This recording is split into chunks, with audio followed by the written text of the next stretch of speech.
Halo semuanya, Assalamualaikum warahmatullahi wabarakatuh. Selamat pagi, salam sejahtera untuk kita semua. Bagaimana kabarnya teman-teman pagi ini? Semoga kita semua dalam keadaan sehat selalu ya. Semoga selalu dalam lindungan Allah Subhanahu wa taala. Baik teman-teman sekalian, pada vlog kali ini saya akan membahas tentang muatan peti kemas. Tapi sebelum kita masuk pembahasan, saya mengingatkan kembali kepada teman-teman yang belum subscribe channel, silakan di-subscribe, like, komen, di-share sebanyak-banyaknya. Semoga materi ini maupun materi-materi yang sebelumnya itu bisa bermanfaat bagi saya, bagi teman-teman semua, dan juga bagi orang lain, dan bisa menjadi ladang amal bagi kita semua, bisa menjadi sedekah jariah bagi kita semua. Semoga ini semua dicatatkan oleh Allah sebagai ibadah bagi kita semua. Baik teman-teman sekalian, kali ini kita akan membahas tentang muatan peti kemas. Muatan peti kemas di dalam dunia pelayaran dan juga logistik, khususnya untuk proses impor dan ekspor, penggunaan peti kemas sangat diperlukan dalam proses pendistribusian yang menggunakan sarana kapal laut, maupun pesawat udara maupun truk. Jadi dapat dikatakan bahwa di dalam setiap kegiatan distribusi yang membutuhkan jumlah yang besar, membutuhkan perjalanan yang jauh, maka peti kemas menjadi pilihan utama. Dalam sejarah mencatat bahwasannya peti kemas hadir, peti kemas ini hadir akibat tingginya tuntutan efisiensi pekerjaan dalam pendistribusian pengangkutan barang. Nah ini saya kutip dari beberapa sumber, dikatakan bahwa pada tahun 1956, seorang pengusaha transportasi yang berasal dari Amerika ya, yang bernama Malcolm McLean, dia memperkenalkan peti kemas kepada dunia untuk yang pertama kalinya itu kapal kargo dari perusahaan McLean yang bernama Ideal X telah membawa sekitar 58 peti kemas dalam sebuah pelayaran yang berangkat dari New York menuju Houston, Houston, USA. Jadi pada masa tersebut peti kemas generasi yang pertama itu didesain secara khusus agar lebih mudah dipindahkan dari kereta api, truk, bahkan kapal secara lebih gampang. Serta didesain secara khusus untuk meringankan proses mobilitas. Nah, dengan kehadiran peti kemas ini, barang yang berada di dalam itu tidak harus dibongkar maupun dipindahkan. Jadi sejak saat itulah mulai banyak bermunculan inovasi-inovasi serta varian-varian bentuk maupun bahan pembuatannya. Malcolm McLean pada dasarnya menciptakan peti kemas yang dapat mengangkut ataupun dia membawa muatan dalam jumlah tertentu di beberapa peti yang sama, hingga pada akhirnya menjadikan semua kendaraan dapat mengangkut baik itu truk, kereta api, kapal laut, ataupun beberapa angkutan lainnya agar bisa didistribusikan secara cepat, aman, dan efisien.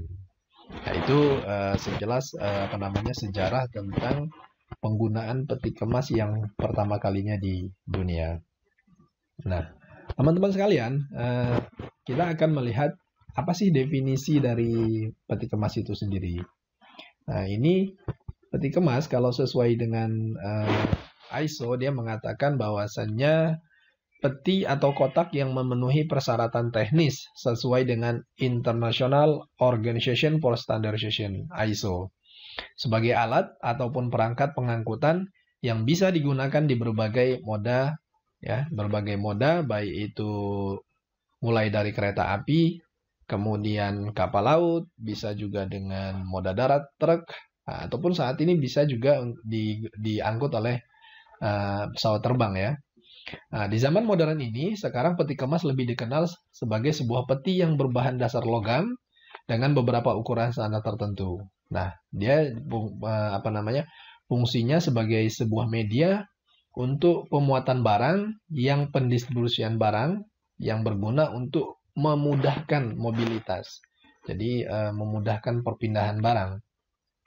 Dan saat ini pengertian kontainer telah ditetapkan secara internasional oleh Custom Convention on Container yang telah dideklarasikan sejak tanggal 2 Desember tahun 1972 di Geneva, Swiss. Ya. Jadi saya kutip ya, ini saya kutip dari beberapa sumber, salah satunya adalah W.W. Shipway. Dia katakan di sini bahwasannya dalam kesepakatan tersebut peti kemas yang ditentukan adalah harus berbentuk permanen serta kokoh. Dia mampu digunakan secara berulang kali sebagai pengangkutan barang. Kemudian yang kedua, beberapa bagian atau seluruhnya harus tertutup dan berbentuk peti maupun kerat untuk menyimpan barang yang diangkut. Kemudian yang ketiga, dia telah didesain secara khusus untuk mempermudah mobilitas pengangkutan tanpa harus membongkar isi muatan di dalam peti tersebut.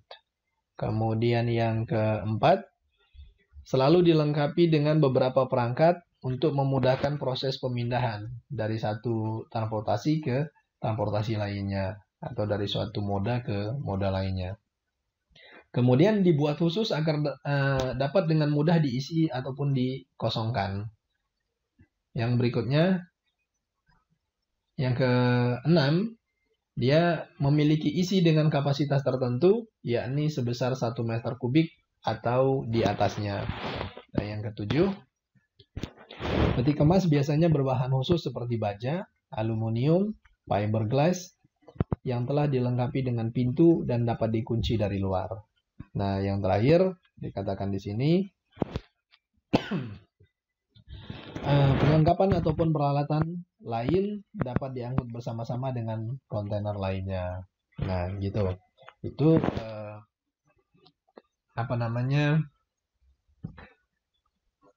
yang telah ditetapkan secara internasional oleh Custom Convention on Container yang telah dideklarasikan sejak tanggal 2 Desember tahun 72 di Swiss ya, Geneva, Swiss.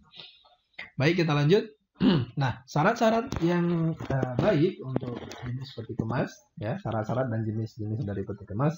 Dalam pembuatannya, sebuah peti kemas harus memenuhi persyaratan sebagai berikut. Kita lihat, yang pertama. Nah, yang pertama itu, peti kemas dia harus mempunyai sifat-sifat yang tetap. Dan karena itu, harus cukup kuat untuk digunakan berulang-ulang kali. Kemudian yang kedua, syaratnya adalah dilengkapi dengan suatu peralatan khusus yang memungkinkan untuk siap diangkut, terutama pemindahan dari satu jenis alat pengangkutan ke jenis alat pengangkutan yang lainnya. Yang ketiga, dirancang sedemikian rupa sehingga mudah untuk melakukan pengisian atau untuk dikosongkan. Ya. Ini sama ya dengan yang tadi saya sampaikan, saya kutip dari Geneva yang ada di Custom Convention on Container, ya, penambahan saja. Kemudian yang keempat, dirancang sedemikian rupa sehingga mudah untuk melakukan pengisian atau untuk dikosongkan. Kemudian yang kelima, mempunyai volume minimum sebesar 1 meter kubik. Nah, International Standard Organization atau ISO, dia juga membagi beberapa jenis peti kemas dalam beberapa golongan. Kita lihat, yang pertama, untuk part 1, dia membagi menjadi General Cargo Container, yaitu peti kemas yang dipakai untuk mengangkut muatan atau mengangkut muatan umum, kita sebut dengan General Cargo.